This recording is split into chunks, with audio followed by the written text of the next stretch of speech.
ವಿಠ್ಠಲ ರುಕುಮಾಯಿ ಜ್ಯೋತಿಷಾಲಯಕ್ಕೆ ಸ್ವಾಗತ ಸುಸ್ವಾಗತ. ದರ್ಶನ್ ಎಸ್ ಪುರುಷ 30 ಆಗಸ್ಟ್ 1988 ಬೆಂಗಳೂರಲ್ಲಿ ಜನ್ಮ. ಉತ್ತರ ಭಾರತದ ನಕ್ಷತ್ರ 4ನೇ ಪಾದ, ಮೀನರಾಶಿ, ವೃಷಭ ಲಗ್ನದಲ್ಲಿ ಜನನ. ವೃಷಭ ಲಗ್ನದಲ್ಲಿ ಜನನ. ಸ್ವಾಮಿ, ನೀವು ಶೂಲ ಯೋಗದಲ್ಲಿ ಹುಟ್ಟಿದ್ದೀರಾ ಸ್ವಾಮಿ. ದರ್ಶನ್ ಅವರೇ, ಮೋಸ್ಟ್ ಡೇಂಜರಸ್. ಈ ಯೋಗದಲ್ಲಿ ಹುಟ್ಟಿದವರು ಇಂಪ್ರೂವ್ಮೆಂಟ್ ಕಾಣುವುದಿಲ್ಲ. ಫ್ಯಾಮಿಲಿ ವೈಸು ಇಲ್ಲ, ಎಜುಕೇಷನ್ ವೈಸು ಇಲ್ಲ, ಹೆಲ್ತ್ ವೈಸು ಏನಾದರೂ ತೊಂದರೆಗಳು ಕಂಟಿನ್ಯೂಟಿ ಇದ್ದೇ ಇರುತ್ತೆ. ಕಷ್ಟಗಳು ವಿಪರೀತ ಇರುತ್ತೆ. ಜೀವನ ಸಾಗಿಸೋದು ಕಷ್ಟ ಆಗಿರುತ್ತೆ. ದಯವಿಟ್ಟು ಗೋಮುಖ ಪ್ರಸವ ಪೂಜೆ ಮಾಡ್ಕೊಳ್ಳಿ. ಗೋಮುಖ ಪ್ರಸವ ಪೂಜೆ ಮಾಡ್ಕೊಳ್ಳಿ. ಈ ಪೂಜೆ ಮಾಡ್ಕೊಳ್ಳೋದ್ರಿಂದ ಶೂಲ ಯೋಗದಿಂದ ಮುಕ್ತರಾಗ್ತೀರಿ. ದಯವಿಟ್ಟು ಈ ಕೆಲಸ ಮಾಡ್ಕೊಳ್ಳಿ. ಇಲ್ಲ ಬಹಳ ತೊಂದರೆಗೀಡಾಗ್ತೀರಾ. ದರ್ಶನ್, ದಯವಿಟ್ಟು ನಾನು ಹೇಳೋದನ್ನ ಅರ್ಥ ಮಾಡ್ಕೊಳ್ಳಿ.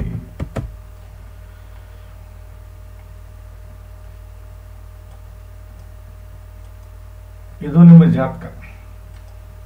1 ನೀವು ನಿಮ್ಮ ವ್ಯಕ್ತಿತ್ವ, 2 ವ್ಯವಹಾರ, 3 ಪರಾಕ್ರಮ, 4 ನಿಮ್ಮ ತಾಯಿ ಹಾಗೂ ಪ್ರಾಪರ್ಟಿ, 5 ವಿದ್ಯೆ, 6 ಕಷ್ಟಗಳು, 7 ದಾಂಪತ್ಯ, 8 ಶತ್ರು, 9 ಭಾಗ್ಯ, 10 ಕೆಲಸ, 11 ಲಾಭ, 12 ವಿದೇಶಿ ಪ್ರಯಾಣ. ಯಾವುದೇ ಗ್ರಹ ಇರಲಿ, ಅದು 0 to 6 ಆಗಲಿ ಅಥವಾ 24 to 29 ಆಗಲಿ ಇದ್ರೆ ಲಾಭ ಸಿಗಲ್ಲ. 6ರಿಂದ 24 ಇರಬೇಕು. 0 to 6 ಅಂದರೆ 0 to 10 years ಅಂತ ಅರ್ಥ. 24 to 29 ಅಂದರೆ 65ರಿಂದ 100 ವರ್ಷ ಅಂತ ಅರ್ಥ. 6ರಿಂದ 24 ಅಂದರೆ 15ರಿಂದ 60 ವರ್ಷ. ಇದನ್ನ ನಾವು ಬಾಲ್ಯಾವಸ್ಥೆ ಅಂತ ಕರೆದ್ರೆ, ಇದನ್ನ ವೃದ್ಧಾಪ್ಯಾವಸ್ಥೆ ಅಂತ ಕರಿತೀವಿ, ಇದನ್ನ ಯೌವನ ಅವಸ್ಥೆ ಅಂತ ಕರಿತೀವಿ. ಯಾವುದೇ ಗ್ರಹ ಯೌವನ ಅವಸ್ಥೆ ಇದ್ರೆ 100ಕ್ಕೂ 100 ಲಾಭ ಕೊಡುತ್ತೆ. ಅದು ಅಲ್ಲದೆ ರಾಹು ಮತ್ತು ಕೇತು ಮತ್ತು ಉಚ್ಚ ನೀಚ ಗ್ರಹಗಳಿಗೆ ಇದು ಅಪ್ಲೈ ಆಗುವುದಿಲ್ಲ. ನೋಡಿ, 1, 4, 7, 10 ಕೇಂದ್ರ ಅಂತ ಕರಿತೀವಿ ನಾವು. 2 ಧನುಷ್ಯ, 11 ಲಾಭೇಶ ಅಂತ ಕರಿತೀವಿ. 1, 5, 9 ತ್ರಿಕೋಣ ಅಂತ ಕರೆದ್ರೆ 6, 8, 12 ಭಾರಿ ಕೆಟ್ಟ ಸ್ಥಾನಗಳು. 3 50-50 ಅಂತ ಕರಿತೀವಿ ನಾವು.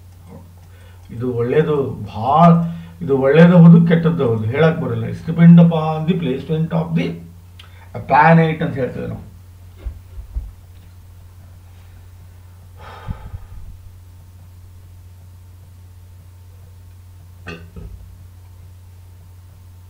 ನೋಡಿ, ವೃಷಭ ಲಗ್ನದ ಯೋಗಕಾರಕ ಗ್ರಹ 1ನೇದೇ ಶುಕ್ರ, 2ನೇದು ಶನಿ, 3ನೇದು ಬುಧ, 4ನೇದು ಸೂರ್ಯ. ತಾತ್ಕಾಲಿಕ ಮಿತ್ರ ಚಂದ್ರ ಆದರೆ ರಾಹು ಕೇತು ಗೆಳೆಯರಾಗ್ತಾರೆ. ಅತಿ ದೊಡ್ಡ ವಿರೋಧಿ ಚಂದ್ರ ಮತ್ತು ಕುಜ, ದೊಡ್ಡ ವಿರೋಧಿಗಳು.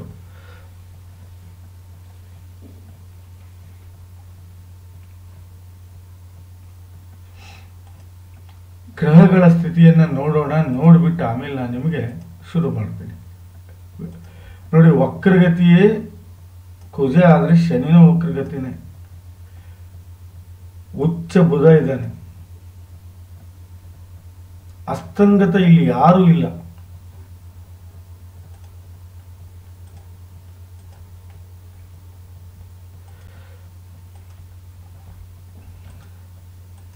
ನೋಡಿ,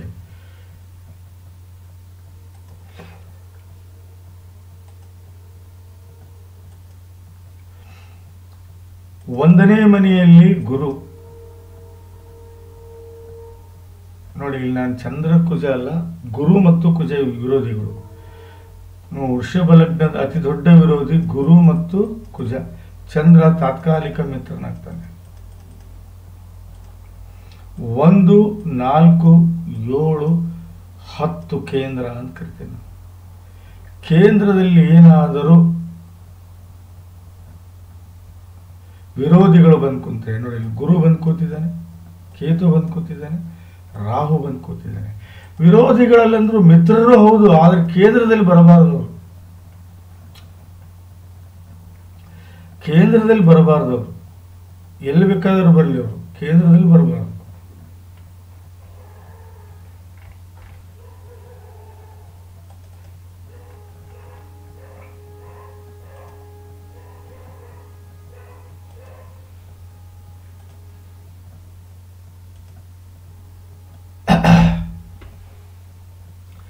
ಕೇಂದ್ರದಲ್ಲಿ ಬರಬಾರ್ದು. ಅದಕ್ಕೆ ನಾವು ಕಾಳಸರ್ಪ ದೋಷ ಅಂತ ಕರಿತೀವಿ.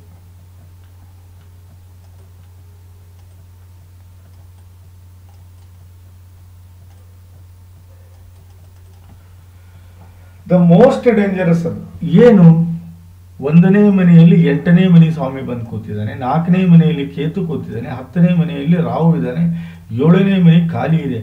ಕಾಳಸರ್ಪ ದೋಷ ಏನೇ ಮಾಡಿದ್ರು ಇಂಪ್ರೂವ್ಮೆಂಟ್ ಕಾಣಲ್ಲ ಸ್ವಾಮಿ. ಹೆಲ್ತ್ ವೈಸ್ ಪ್ರಾಬ್ಲಮ್ ಆಗುತ್ತೆ, ಫ್ಯಾಮಿಲಿ ವೈಸ್ ಪ್ರಾಬ್ಲಮ್ ಆಗುತ್ತೆ, ಫೈನಾನ್ಷಿಯಲ್ ಡಿಸ್ಪ್ಯೂಟ್ಸ್ ಬರ್ತವೆ, ವಿಪರೀತ ಸಾಲ ಮಾಡ್ಕೋತೀರಾ, ವಿಪರೀತ ಕಷ್ಟಗಳನ್ನ ಅನುಭವಿಸ್ಬೋದು. ಇವೆಲ್ಲವೂ ಈ ಕಾಳಸರ್ಪ ದೋಷದಿಂದ ಆಗ್ಬೋದು. ಏನೇ ಮಾಡೋಕ್ಕೋದ್ರೂ ಕೈಗೆ ಹತ್ತೋದಿಲ್ಲ, ಮನೆಯಲ್ಲಿ ನೆಮ್ಮದಿ ಇರೋದಿಲ್ಲ, ಹೊಂದಾಣಿಕೆ ಬದುಕು ಬಹಳ ಕಷ್ಟ ಆಗುತ್ತೆ. ರಾಮನ್ ಮಾಡೋಕ್ಕೋಗಿ ಹನುಮಂತನ್ ಮಾಡ್ತೀರಾ.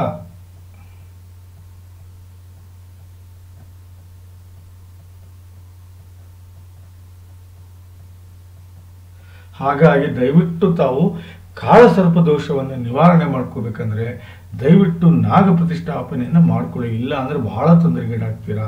ಬನ್ನಿ, 1ನೇ ಮನೆಯಲ್ಲಿ 8ನೇ ಭಾವದ ಸ್ವಾಮಿ. This is most dangerous.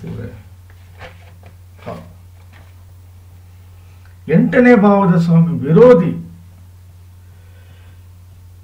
ಕಷ್ಟಗಳ ಸುರುಮಾಲೆಯೇ ಇರುತ್ತೆ, ವಿಪರೀತ ಸಾಲವನ್ನ ಮಾಡ್ಕೋತೀರಿ, ಜಗಳ ಜಾಪತ್ರೆಯಿಂದ ಜೀವನ ಕೊಡುತ್ತೆ, ವಿರೋಧಿಗಳು ಹುಡುಗುತ್ತಾರೆ, ಆರೋಗ್ಯದ ಸಮಸ್ಯೆ ಕೊಡುತ್ತೆ, ಮನೆಯಲ್ಲಿ ಹೊಂದಾಣಿಕೆ ಇರುವುದಿಲ್ಲ, ವಿವಾದಗಳಿಗೆ ಗುರಿ ಆಗ್ತೀರಿ, ಅಪವಾದಗಳನ್ನು ಹೊತ್ಕೋತೀರಿ, ಕೋರ್ಟು ಕಚೇರಿ ಅಡ್ಡಾಡ್ತೀರಿ, ಎಲುಬು ಕೀಳು ಮತ್ತು ಸ್ನಾಯು ನರಗಳ ತೊಂದರೆಯನ್ನು ಅನುಭವಿಸುವುದಲ್ಲದೆ ತಂದೆಯಿಂದ ಅನ್ಯಾಯ ಆಗ್ಬೋದು, ಇಲ್ಲ ತಂದೆ ಏಳಿಗೆ ಆಗದೆ ಹೋಗ್ಬೋದು. ಇವೆಲ್ಲವನ್ನೂ ಕೊಡುವುದಲ್ಲದೆ ಕೆಟ್ಟ ಘಟನೆಗಳನ್ನ ಮನೆಯಲ್ಲಿ ಮಾಡಿಸ್ತಾನೆ. ಅದು ಅಲ್ಲದೆ ಸಣ್ಣ ಪುಟ್ಟ ಆಕ್ಸಿಡೆಂಟ್ ಆಗ್ಬೋದು, ರೋಗ ರುಜಿನಿಗೆ ತುತ್ತಾಗ್ಬೋದು, ಜಗಳ ಹೊಡೆದಾಟದಿಂದ ಜೀವನ ಕೊಡ್ಬೋದು, ಅತ್ತೆ ಮನೆಯ ಕಿರಿಕಿರಿ ಭಾಳ ಆಗ್ಬೋದು, ವಿಪರೀತ ಸಾಲವನ್ನು ಮಾಡ್ಕೋಬಹುದು, ನೆಮ್ಮದಿ ಅನ್ನೋದು ಇರೋದೇ ಇಲ್ಲ. ದಯವಿಟ್ಟು ಇಲ್ಲಿ ಗುರು ಶಾಂತಿ ಮಾಡ್ಕೊಳ್ಳಿ. ಸಿಂಪಲ್ ನೋಡ್ರಿ, ಅಕ್ಕಲಕೋಟೆ ಸಮರ್ಥರಾಗಿರ್ಬೋದು, ಇಲ್ಲ ಅಂದ್ರೆ ಗುರು ರಾಘವೇಂದ್ರ ಆಗಿರ್ಬೋದು, ಇಲ್ಲ ಅಂದ್ರೆ ವಾದಿರಾಜರಾಗಿರ್ಬೋದು, ಇಲ್ಲ ಅಂದ್ರೆ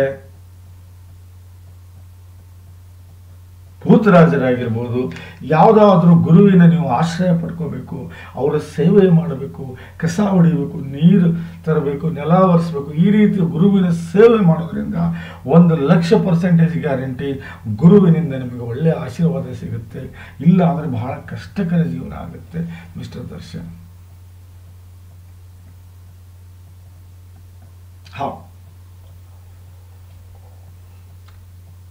ನೋಡಿ ಇಲ್ಲೇ ಎಷ್ಟು ಇದು ಪ್ರಾಬ್ಲಮ್ ಏನಾಗಿದೆ ಅಂದ್ರೆ ಸೂರ್ಯ ಮತ್ತು ಕೇತು ಇದು ನೋಡಿ, ಇದಕ್ಕೆ ನಾವು ಗ್ರಹಣ ದೋಷ ಅಂತ ಕರಿತೀವಿ.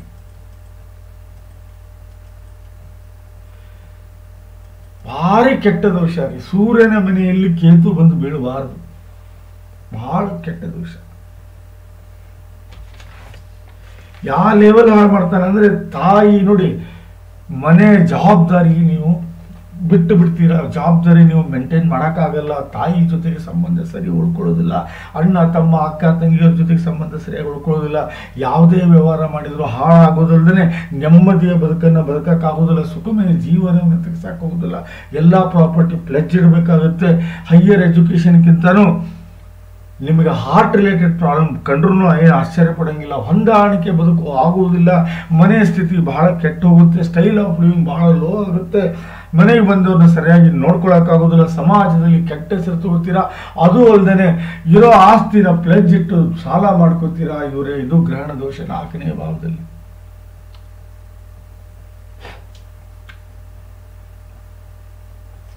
ನೀವು ಒಂದು ವೇಳೆ ನಾಗ ಪ್ರತಿಷ್ಠಾಪನೆ ಮಾಡ್ಕೊಂಡಿದ್ದೇ ಕರೆ ಆದರೆ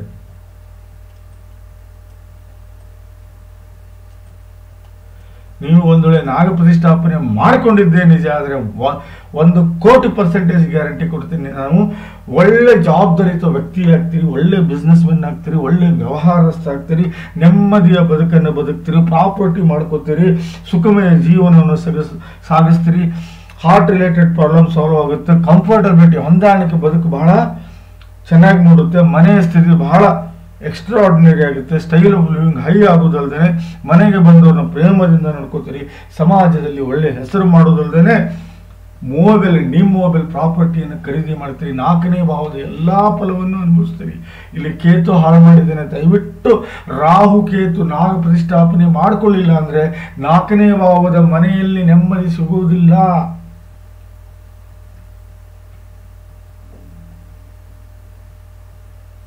ನೆಮ್ಮದಿಯ ಹಾಹಾಕಾರ ಆಗುತ್ತೆ, ನೆಮ್ಮದಿ ಸಿಗೋದಿಲ್ಲ, ಮುಂದೆ ಹೋಗೋದಿಲ್ಲ. ದಯವಿಟ್ಟು ನಾಗ ಪ್ರತಿಷ್ಠಾಪನೆ ಮಾಡ್ಕೊಳ್ಳಿ, ಬಹಳ ಒಳ್ಳೆಯದಾಗುತ್ತೆ. ದರ್ಶನ್ ಬನ್ನಿ. ಅದೇ ರೀತಿ ಬುಧ 5ನೇ ಮನೆಯಲ್ಲಿ, ಸ್ವಂತ ಮನೆಯಲ್ಲಿದ್ದಾನೆ. ಇವರೇ ಬಹಳ ಒಳ್ಳೆ ಹೆಂಡತಿ ಕೊಡ್ತಾಳೆ ನಿಮ್ಗೆ, ಅದರಲ್ಲಿ ಯಾವುದೇ ಸಂಶಯ ಇಲ್ಲ. ಕಾರಣ ಬುಧ, ಉಚ್ಚ ಬುಧ. ಇದನ್ನ ಶ್ರೇಷ್ಠ ಮಹಾಲಕ್ಷ್ಮಿ ಯೋಗ ಅಂತ ಕರಿತೀನಿ ನಾನು. ಹೆಚ್ಚಾಗಿ ಹಸಿರು ಬಣ್ಣದ ಬಟ್ಟೆ ನೋಡ್ರಿ, ದಿನ ಹಸಿರು ಬಣ್ಣದ ಬಟ್ಟೆ ಉಡಕ್ಕಾಗಿಲ್ಲ, ಅಟ್ಲೀಸ್ಟ್ ಹಸಿರು ಬಣ್ಣದ ಇನ್ನರ್ ವೇರ್ ಆದ್ರೂ ಉಟ್ಕೊಳ್ಳಿ, ಇಲ್ಲ ಅಂದ್ರೆ ನಿಮಗೆ ಬಹಳ ಒಳ್ಳೆ ಫಲ ಕೊಡ್ತಾನೆ ಬುಧ. ಇಲ್ಲಿ ಶ್ರೇಷ್ಠ ಮಹಾಲಕ್ಷ್ಮಿ 5ನೇ ಭಾವದ ಎಲ್ಲಾ ಫಲವನ್ನು ಅನುಭವಿಸ್ತೀರಿ ನೀವು. ಇಲ್ಲಿ ನೋಡಿ, ಇಲ್ಲಿ ನಾನು ಶುಕ್ರನ್ ಬಿಟ್ಬಿಟ್ಟೆ, 2ನೇ ಭಾವದಲ್ಲಿ ಶುಕ್ರ ಇದ್ದಾನೆ. ನಿಜವಾಗ್ಲೂ ಈಸ್ ಅ ಗ್ರೇಟ್. 1ನೇ ಮನೆ ಸ್ವಾಮಿ 2ನೇ ಮನೆಯಲ್ಲಿ ಬಂದು ಕೂತಿದ್ದಾನೆ ನೋಡಿ. ಬಹಳ ಜವಾಬ್ದಾರಿ ವ್ಯಕ್ತಿತ್ವ ಆಗಿರುತ್ತೆ, ನಿಮ್ಮ ಮಾತಿನಲ್ಲಿ ಬಹಳ ವಚನತ್ವ ಇರುತ್ತೆ, ಸ್ವೀಟ್ನೆಸ್ ಇರುತ್ತೆ. ನೀವು ಸಂಗೀತನ ಬಹಳ ಇಷ್ಟಪಡ್ತೀರಾ, ಇಲ್ಲ ಹಾಡು ಡ್ಯಾನ್ಸು ಕಲೆಯನ್ನು ಬಹಳ ಇಷ್ಟಪಡ್ತೀರಾ. ಸ್ವಲ್ಪ ಕಡಿಮೆ ಇದ್ದಾನೆ, 7 ಕ್ಯಾರೆಟ್ ಹವಳ ಹಾಕ್ಕೊಳ್ಳಿ, ಓಪೆಲ್ ಹಾಕ್ಕೊಳ್ಳಿ. ಹೌದು, 7 ಕ್ಯಾರೆಟ್ ಓಪೆಲ್ ಹಾಕ್ಕೊಳ್ಳಿ. ಯಾವುದೇ ವ್ಯವಹಾರ ಮಾಡಿದ್ರು ನೀವು ಸಕ್ಸಸ್ ಹೊಂದ್ತೀರಾ. ನಾನು ಹೇಳುವ ಗ್ರಹಗಳ ಶಾಂತಿ ಮಾಡಿಕೊಂಡ್ರೆ ಮಾತ್ರ ಫಲ. ಒಳ್ಳೆ ವ್ಯವಹಾರಸ್ಥರಾಗ್ತೀರಾ, ಒಳ್ಳೆ ಬಿಹೇವಿಯರ್ ಇರುತ್ತೆ, ಒಳ್ಳೆ ಹ್ಯಾಬಿಟ್ಸ್ ಅನ್ನು ಕಲಿತೀರಾ, ಮತ್ತು ನಿಮ್ಮ ನಡವಳಿಕೆಯಲ್ಲಿ ಬಹಳ ಒಳ್ಳೆಯ ನಡವಳಿಕೆ ಇರುತ್ತೆ. ದುಡ್ಡಿನ ಒಳಹರಿವು ಹೊರಹರಿವು ಯಾವತ್ತೂ ಕಡಿಮೆ ಆಗುವುದಿಲ್ಲ. ಸಂಬಂಧಿಗಳು ಸಹಾಯ ಮಾಡ್ತಾರೆ, ಹೊಂದಾಣಿಕೆಯ ಬದುಕನ್ನು ಮಾಡ್ತೀರಿ. ಹಣವನ್ನು ಸೇವ್ ಮಾಡೋದಲ್ದೇ ಊಟದಲ್ಲಿ ಪದ್ಧತಿಯನ್ನು ಫಾಲೋ ಮಾಡ್ತೀರಿ. ಅದು ಅಲ್ಲದೆ ಎಲ್ಲರ ಜೊತೆಗೂ ಹೊಂದಿಕೊಂಡು ಜೀವನ ಮಾಡೋದಲ್ದೇ ಪರಿವಾರ ಸ್ಥಿತಿ ಎತ್ತರಕ್ಕೆ ತಗೊಂಡು ಹೋಗ್ತೀರಿ. ಮಾತಿನಲ್ಲಿ ಪ್ರೀತಿ, ಪ್ರೇಮ ಹಾಗೂ ವಚನತ್ವ ಇರುವುದಲ್ದೇ ಮಾತಿನ ದಾಟಿ ಹಾಗೂ ಮಾತಿನ ವಿಚಾರಗಳು ಬಹಳ ಬೆಲೆ ತರ್ತಾವೆ ನಿಮಗೆ. ಅದು ಅಲ್ಲದೆ ಸಂಸ್ಕಾರ, ನೆಮ್ಮದಿಯ ಬದುಕನ್ನು ಬದುಕ್ತೀರಿ. ಇದು 2ನೇ ಭಾವದ ಫಲ.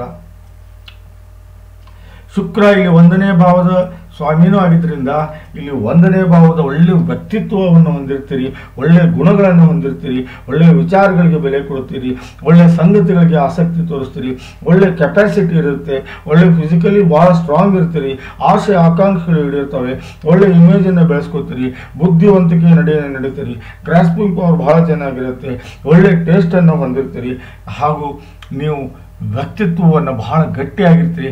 ಹೆಣ್ಣು ಕರಳಿನವ್ರು ನೀವು, ಪ್ರೀತಿ ಪ್ರೇಮವನ್ನು ಹಂಚುವಂಥ ವ್ಯಕ್ತಿತ್ವ ನಿಮ್ಮದು. ನೀವು ಸಂಗೀತ ಹಾಗೂ ಡ್ರಾಮಾ, ಡ್ಯಾನ್ಸು, ಕಲೆಯನ್ನು ಬಹಳ ಇಷ್ಟಪಡ್ತೀರಿ. ಎಲ್ಲದಕ್ಕಿಂತ ಹೆಚ್ಚಾಗಿ ನಿಮ್ಮನ್ನು ನೀವು ಬಹಳ ಸುಂದರವಾಗಿ ಕಾಣಲು ಎಲ್ಲ ಪ್ರಯತ್ನಗಳು ಮಾಡ್ತೀರಿ. ಇದು ನಿಮ್ಮ ಜಾತಕ ಹೇಳ್ತಾ ಇದೆ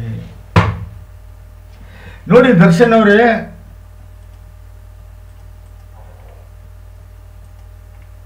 ಐದನೇ ಭಾವದಲ್ಲಿ ಬುಧ, ಇದು ಶ್ರೇಷ್ಠ ಮಹಾಲಕ್ಷ್ಮಿ ಯೋಗ ಅಂತ ಕರಿತೀನಿ ನಾನು. ಶ್ರೇಷ್ಠ ಮಹಾಲಕ್ಷ್ಮಿ ಯೋಗ ಬಹಳ ದೊಡ್ಡ ರಾಜಯೋಗ ಇದು.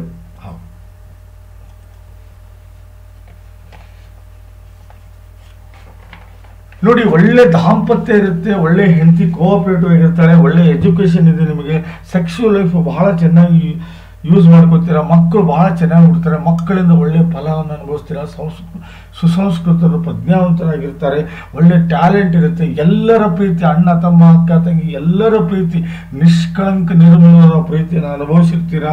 ಬದುಕು ಎಷ್ಟೇ ಕಷ್ಟ ಇದ್ರೂ ಹೋರಾಡ್ತೀರಾ, ಸುಖ ಶಾಂತಿ ಜೊತೆ ನಡೀತೀರಾ, ಕಷ್ಟಗಳನ್ನು ಮೀರಿ ನಡೀತೀರಾ, ಸಾಧನೆಗೆ ದಾರಿ ಮಾಡ್ಕೊತೀರಾ, ಒಳ್ಳೆ ಗುಣಗಳನ್ನು ಬೆಳೆಸ್ಕೊಳ್ದಲ್ದೇ ಒಳ್ಳೆ ಪಾಪ್ಯುಲಾರಿಟಿ ಬೆಳೆಸ್ಕೊಂಡಿರ್ತೀರಾ, ಒಳ್ಳೆ ಪಬ್ಲಿಕ್ ಇಮೇಜನ್ನು ನೀವು ಮೇಂಟೈನ್ ಮಾಡಿರ್ತೀರಾ.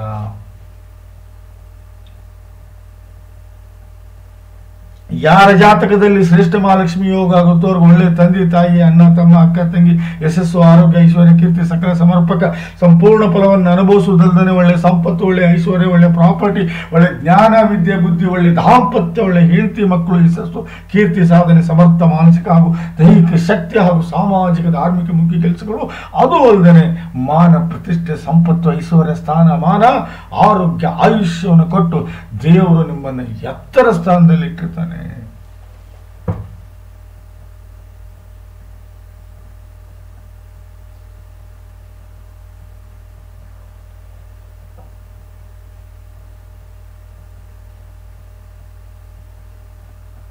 ಬಹಳ ಎತ್ತರ ಸ್ಥಾನದಲ್ಲಿ ಇಟ್ಟಿರ್ತಾನೆ.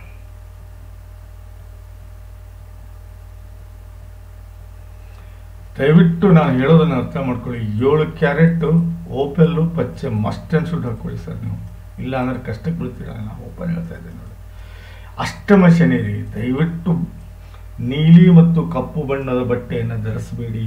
ಅಷ್ಟಮ ಶನಿ ದಿನಾ ಬೆಳಗ್ಗೆ ಎದ್ದು ಈ ಅಂಜನಿ ಗರ್ಭ ಸಂಭೂತ ವಾಯುಪುತ್ರ ಸನಾತನ ಕುಮಾರೇ ಬ್ರಹ್ಮಚಾರಿ ಚ ತಸ್ಮೈ ಶ್ರೀ ಹನುಮತೇ ನಮೋಸ್ತುತೆ ಈ ಮಂತ್ರವನ್ನು ಹೇಳಿ.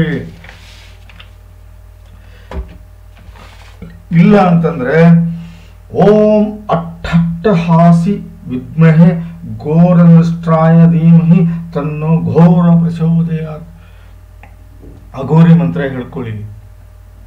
ಇಲ್ಲ ಅಂತಂದ್ರೆ ಶನಿ ಮಂತ್ರ ಹೇಳ್ಕೊಳ್ಳಿ. ಓಂ ಕಾಕಧ್ವಜಾಯ ವಿದ್ಮಹಿ ಖಡ್ಗಹಸ್ತಾಯ ಧೀಮಹಿ ತನ್ನೋ ಶನಿ ಪ್ರಚೋದಯಾತ್ ಈ ಮಂತ್ರ ಹೇಳ್ಕೊಳ್ಳಿ ದಯವಿಟ್ಟು. ಓಂ ಕಾಕಧ್ವಜಾಯ ವಿದ್ಮಹಿ ಖಡ್ಗಹಸ್ತಾಯ ಧೀಮಹಿ ತನ್ನೋ ಶನಿ ಪ್ರಚೋದಯಾತ್. ಇಲ್ಲ ಅಂದ್ರೆ ಅಂಜನಿ ಗರ್ಭ ಸಂಭೂತ ವಾಯುಪುತ್ರ ಸನಾತನ ಕುಮಾರ ಬ್ರಹ್ಮಚಾರಿ ಚ ತಸ್ಮೈ ಶ್ರೀ ಹನುಮತೇ ನಮೋಸ್ತುತೆ ಈ ಮಂತ್ರ ಹೇಳ್ಕೊಳ್ಳಿ. ಇಲ್ಲ ಅಂದ್ರೆ ಒಂದು ಕೆಲಸ ಮಾಡಿ, ಆಂಜನೇಯದ ಪಂಚಲೋಹದ ಆಂಜನೇಯನ ಮೂರ್ತಿ ತಗೊಂಡು ಬನ್ನಿ, ಮನೆಗೆ ಹೋಗ್ರಿ, ಗಂಧದ ಅಂಗಡಿಗೆ ಹೋಗ್ಬಿಟ್ಟು ನೀವು ದಯವಿಟ್ಟು ಆ ಎಳ್ಳನ್ನ ಸುಡುವಂತ ಬಟ್ಟೆ ಸಿಗುತ್ತೆ, ಅದು 1 ಮೀಟರ್ ಬಟ್ಟೆ ತಗೊಳ್ಳಿ. ಆ ಬಟ್ಟೆಯಲ್ಲಿ 1 kg ಎಳ್ಳನ್ನ ತಗೊಳ್ಳಿ, 1 ಸ್ಪೂನ್ನಷ್ಟು ಎಳ್ಳನ್ನ ಹಾಕಿ ಕರಿ ದಾರದಿಂದ ಸಣ್ಣ ಸಣ್ಣ ಉಂಡೆಯನ್ನ ಮಾಡಿಕೊಂಡು ಎಳ್ಳೆಣ್ಣೆಯಲ್ಲಿ ಅದನ್ನು ತೇಲಾಕ್ಬಿಡಿ. ಹೌದಾ? ದಿನ ಬೆಳಗ್ಗೆ ಎದ್ದು ನೀವು ಅದನ್ನ ಆಂಜನೇಯನ ಎದುರಿಗೆ ಅದನ್ನ ಅಗ್ನಿಗೆ ಆಹುತಿ ಕೊಟ್ಟು ನೀವು ಹನುಮಾನ್ ಚಾಲೀಸ ಆದ್ರೂ ಹೇಳಿ, ನಾನು ಹೇಳಿರುವ ಈ ಮಂತ್ರಗಳನ್ನು ಹೇಳಿ 100ಕ್ಕೂ 100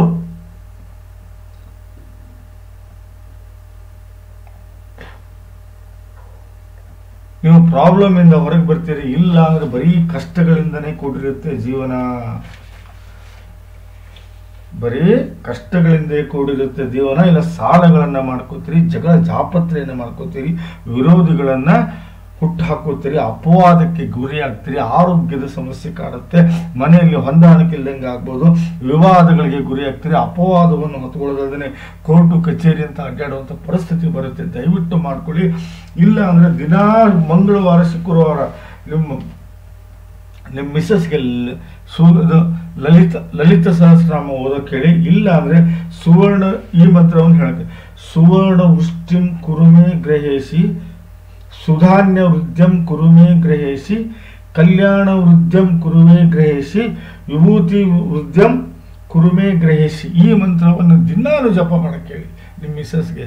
100% ಶನಿಯಿಂದ ನೀವು ಮುಕ್ತಿಯನ್ನು ಹೊಂದ್ತೀರಿ. ನೋಡಿ ನಿಮ್ಗೆ ನೋಡಿ ಇಲ್ಲಿ ಹೆಂಗೆ ಅಂದ್ರೆ ಇಲ್ಲಿ ಏನಾಗಿದೆ ಪ್ರಾಬ್ಲಮ್ ಅಂದ್ರೆ ತೋರಿಸ್ತೀನಿ ನೋಡಿ ನಿಮಗೆ.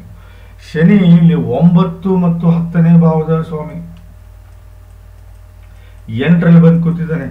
ಹಾಗಾಗಿ ನಿಮಗೆ ಗುರುವಿನ ಆಶೀರ್ವಾದ ಇಲ್ಲ, ಧರ್ಮವನ್ನು ನೀವು ನಂಬೋದಿಲ್ಲ, ಅಷ್ಟು ಹೇಳ್ಕೋಷ್ಟು ಭಾಗ್ಯವಂತರಲ್ಲ, ಏನೇ ಇಷ್ಟಪಟ್ಟರು ಪ್ರಾಪ್ತಿ ಸಿಗೋದಿಲ್ಲ, ತಂದೆ ಜೊತೆಗೆ ಒಳ್ಳೆ ಸಂಬಂಧ ಇಲ್ಲ, ಸಾಧನೆಗೆ ದಾರಿ ಸಿಗೋದಿಲ್ಲ, ಸುಖಮಯ ಜೀವನ ಸಾಗಿಸಕ್ಕೆ ಕಷ್ಟ ಆಗುತ್ತೆ, ಗೆಲುವು ಸಿಗುವುದೇನೂ ಇಲ್ಲ, ಸಂಬಂಧಿಗಳು ನಿಮ್ಮ ಜೊತೆಗೆ ಬರೋದಿಲ್ಲ, ದೇವರ ಆಶೀರ್ವಾದ ಬಹಳ ಲೇಟಾಗಿ ಸಿಗುತ್ತೆ, ಅನ್ಲಕ್ಕಿ ಇರ್ತೀರಾ, ದಯವಿಟ್ಟು ನೆಮ್ಮದಿಯನ್ನು ಕಳ್ಕೊತೀರಾ.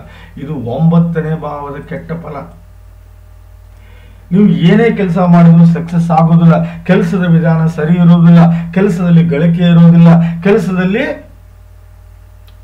ಲಾಭ ಇರೋದಿಲ್ಲ, ಎಲ್ಲರಿಗಿಂತ ಹೆಚ್ಚಾಗಿ ತಂದೆ ಜೊತೆಗೆ ಸಂಬಂಧ ಸರಿ ಉಳ್ಕೊಳ್ಳೋದಿಲ್ಲ, ಮಾನ ಪ್ರತಿಷ್ಠೆ ಸಂಪತ್ತು ಐಶ್ವರ್ಯ ಯಾವುದನ್ನು ಗಳಿಸಕ್ಕಾಗೋದಿಲ್ಲ. ಹಾಗಾಗಿ ದಯವಿಟ್ಟು ನಾಗ ಪ್ರತಿಷ್ಠಾಪನೆ ಮಾಡ್ಕೋಬೇಕು. Rahu is most dangerous when Shani comes to 8th house or 4th house. ಕೆಟ್ಟ ಜಾಗದಲ್ಲಿ ಏನಾದರೂ ಶನಿ ಬಂದ ಅಂದರೆ 100% ರಾಹು ಡ್ಯಾಮೇಜಸ್ ಲೈಕ್ ಎನಿಥಿಂಗ್. ದಯವಿಟ್ಟು ನಾನು ಹೇಳೋದನ್ನು ಅರ್ಥ ಮಾಡ್ಕೊಳ್ಳಿ. ಜಾತಕ ಬಹಳ ಕೆಟ್ಟಿದೆ ಇವರೇ, ದರ್ಶನ್ ಅವರೇ. ನೋಡಿ, ಕುಜ 11ನೇ ಮನೆಯಲ್ಲಿ, ದಿಸ್ ಇಸ್ ನಾಟ್ ಗುಡ್. ಇಲ್ಲೇ ಚಂದ್ರ ಕುಜ ಹೇಳೋದಂಗೆ ಕೇಳ್ತಾನೆ. ಹಾಗಾಗಿ ಇಲ್ಲಿ ಕುಜ ಒಳ್ಳೆ ಲಾಭ ಕೊಡಲ್ಲ ರೀ ಸರ್ ನಿಮಗೆ. ಅಕ್ಕ ತಂಗಿ ಅಣ್ಣ ತಮ್ಮನಿಂದ ದೂರ ಮಾಡ್ತಾನೆ, ಲಾಭಕ್ಕಿಂತ ಹೆಚ್ಚಾಗಿ ನಷ್ಟನೇ ಕೊಡ್ತಾನೆ. ಸಣ್ಣ ಪುಟ್ಟ ರೋಗಗಳಿಂದ ಬೆಳೀತೀರಿ, ಆಸೆ ಆಕಾಂಕ್ಷೆಗಳು ಈಡೇರುವುದಿಲ್ಲ. ಅದು ಅಲ್ಲದೆ ಹಂತ ಹಂತವಾಗಿ ಬೆಳೆಯೋದಿಲ್ಲ. ದುಡ್ಡು ಆಭರಣವನ್ನು ಕಳ್ಕೊಳ್ಳೋದಲ್ದೇ ಕೆಟ್ಟ ಮಿತ್ರರ ಸವಾಸ ಆಗುತ್ತೆ. ನಾ ಹೇಳೋದನ್ನು ಅರ್ಥ ಮಾಡ್ಕೊಳ್ಳಿ.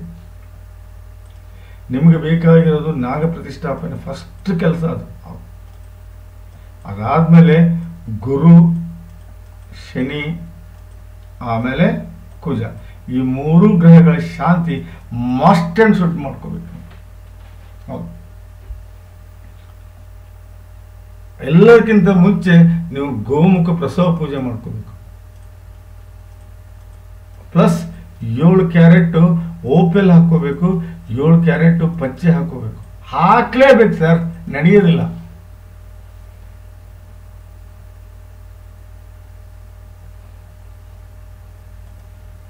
ಗುರು ನೋಡಿ ಸೀದಾ 5ನೇ ಭಾವ ನೋಡಿ ಬುಧನ್ನ ಹಿಡಿಯಾಡ್ಸ್ಬಿಡ್ತಾನೆ. ಅದಾದ್ಮೇಲೆ ನೋಡಿ 9ನೇ ಭಾವ ನೋಡಬಾರ್ದು, ತನ್ನ ನೀಚ ಸ್ಥಾನವನ್ನು ಗುರು ನೋಡ್ತಾ ಇದ್ದಾನೆ. ಹಾಗಾಗಿ ನಿಮ್ಗೆ ವಿಪರೀತ ಕಷ್ಟಗಳು ಬಂದವು. Shani most dangerous. ನೋಡಿ, ಕೆಲಸ ನೋಡ್ತಾನೆ, 2ನೇ ಭಾವ ನೋಡ್ತಾನೆ, 10ನೇ ಭಾವ. ಎಲ್ಲರೂ ಬಂದು ವಿರೋಧಿಗಳು ಎಲ್ಲರೂ ಬಂದು 5ನೇ ಭಾವನೆ ನೋಡ್ತಾ ಇದ್ದಾರೆ. ದಯವಿಟ್ಟು ನಾನು ಹೇಳೋದನ್ನ ಅರ್ಥ ಮಾಡ್ಕೊಳ್ಳಿ. ಗುರು ಹಾಗೂ ಶನಿ ಹಾಗೂ ಕುಜ ಶಾಂತಿ ಮಾಡ್ಕೊಳ್ಳಿ, ಗೋಮುಖ ಪ್ರಸವ ಪೂಜೆ ಮಾಡ್ಕೊಳ್ಳಿ, ನಾಗ ಪ್ರತಿಷ್ಠಾಪನೆ ಮಾಡ್ಕೊಳ್ಳಿ. ಅದು ಅಲ್ಲದೆ 7 ಕ್ಯಾರೆಟ್ ಓಪೆಲ್ಲು ಮತ್ತು ಪಚ್ಚೆಯನ್ನು ಹಾಕೊಳ್ಳಿ, ಬಹಳ ಒಳ್ಳೆಯದಾಗುತ್ತೆ ಅಂತ ಹೇಳ್ತಾ ನಾನು ನಿಮ್ಮ ನೋ ಪ್ರಾಬ್ಲಮ್ ರೀ. ನೋಡಿ, 7ನೇ ಮನೆಯಲ್ಲಿ ಬುಧ ಇದ್ದಾನೆ. ಅದು 7ನೇ ಮನೆ ಸ್ವಾಮಿ ನೀಚ ಶಪಿತ ಆಗಿದೆ.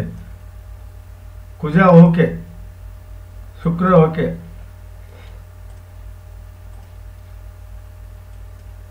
ದಾಂಪತ್ಯ ಓಕೆ ಬಿಡಿ, ಅಡ್ಜಸ್ಟಬಲ್ ಇದ್ದೀರಾ, ನೀವೇ ಅಡ್ಜಸ್ಟಬಲ್ ಇದ್ದೀರಾ, ಆ ಮಾತು ಬೇರೆ.